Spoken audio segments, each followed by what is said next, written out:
പൊതിച്ചോറ് വിവാദത്തിൽ പല കോണിൽ നിന്നും വിമർശനങ്ങൾ ഉയരുന്നതിനിടെ വീണ്ടും പ്രതികരണവുമായി എത്തിയിരിക്കുകയാണ് മന്ത്രി കെ മുരളീധരൻ. അന്നം മുടക്കിയിട്ടില്ല, ഭൂമി കയ്യേറ്റക്കാരെ ഒഴിപ്പിച്ചതാണ്. ഇത് ഭക്ഷണവുമായിട്ടൊന്നും ഒരു ബന്ധവുമില്ല. ഭക്ഷണം കൊടുക്കുന്നതിന് ഒരു തടസ്സവുമില്ല.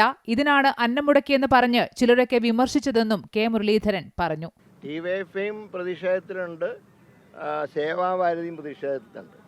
ആലപ്പുഴ മെഡിക്കൽ കോളേജിൻ്റെ അകത്ത് രണ്ടു കൂട്ടരും വലിയ ബാനർ വെച്ച് കെട്ടി അവിടുത്തെ പ്രവർത്തനങ്ങളെ തടസ്സപ്പെടുത്തുകയാണ്. മാത്രമല്ല, അവിടെ ഒരു ക്രിട്ടിക്കൽ കെയർ യൂണിറ്റിൻ്റെ വർക്കിന് അവിടെ ജോലിക്കാർ ചെന്നപ്പോൾ സേവാഭാരതിക്കാർ പറഞ്ഞത് ഞങ്ങളുടെ സ്ഥലമാണ്, ഇവിടെ പ്രവർത്തനം നടത്തണമെങ്കിൽ ഞങ്ങൾക്ക് മറ്റൊരു സ്ഥലം അനുവദിച്ച് നൽകണം.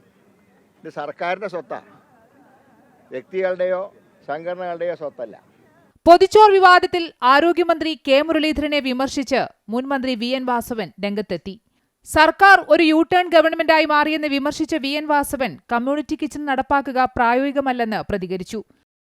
വിവിധ സംഘടനകൾ കൊണ്ടുവരുമ്പോൾ ആ ഭക്ഷണം ഏത് സംഘടനയെന്ന് നോക്കിയിട്ട് മാത്രമല്ല വാങ്ങിക്കുന്നത്, വിശക്കുന്നു എന്നുള്ളത് കൊണ്ട് മനുഷ്യത്വം മുന്നിൽ നിർത്തിക്കൊണ്ട് വിശക്കുന്നവർക്കെല്ലാം ഭക്ഷണം ഏത് രാഷ്ട്രീയക്കാരെന്നോ മതക്കാരെന്നോ ജാതിക്കാരെന്നോ നോക്കാതെ കൊടുത്തുകൊണ്ടിരുന്നു.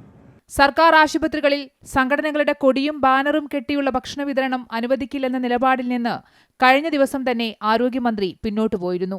അമൃത ന്യൂസ്, തിരുവനന്തപുരം.